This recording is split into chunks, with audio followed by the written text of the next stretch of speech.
Michael Peterson was restless. Fresh out of college with a degree in science from the University of Florida, he craved more than just a desk job in suburban America.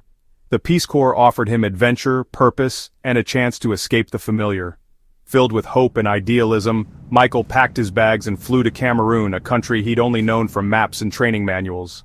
Assigned to the vibrant little town of Bambili in the Northwest Province, Michael was tasked with helping the community build and maintain fish farms. Initially, Michael was met with skepticism, but his dedication to teaching the locals sustainable fish farming techniques gradually earned him respect and cautious acceptance.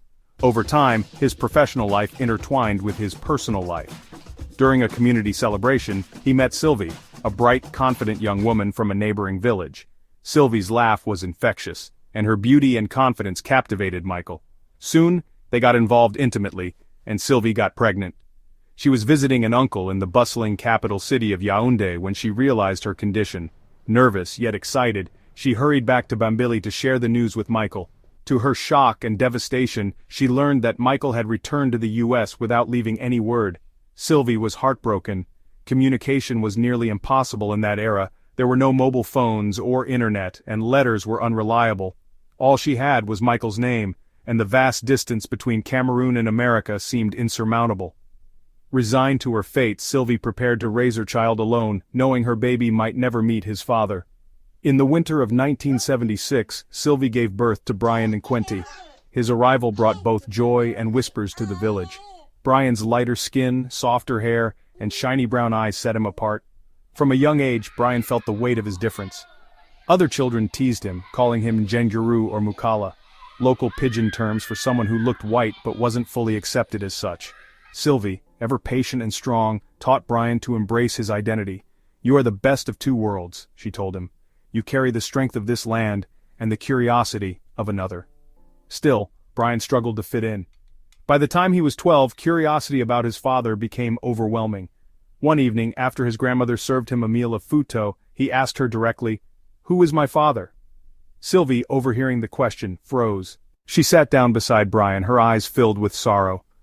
"Your father was one of the Peace Corps volunteers," she said gently. "He left before he knew about you. Forget him, Brian. Your grandfather is your father now." The revelation left Brian with more questions than answers. Years passed, and the advent of the internet gave Brian new hope.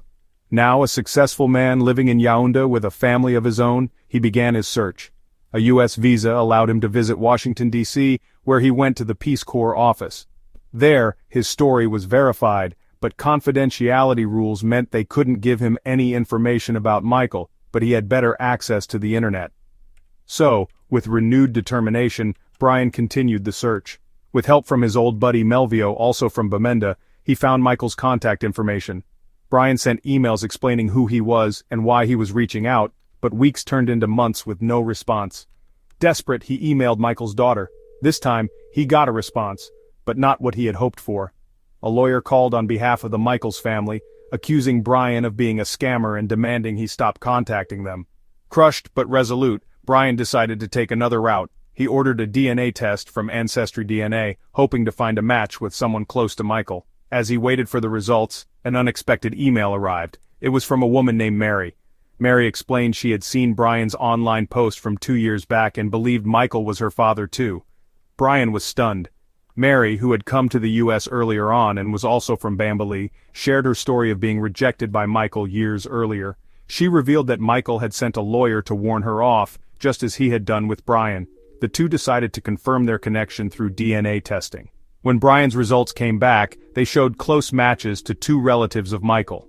Days later, Mary's results confirmed she and Brian were siblings. Brian was overwhelmed with mixed emotions.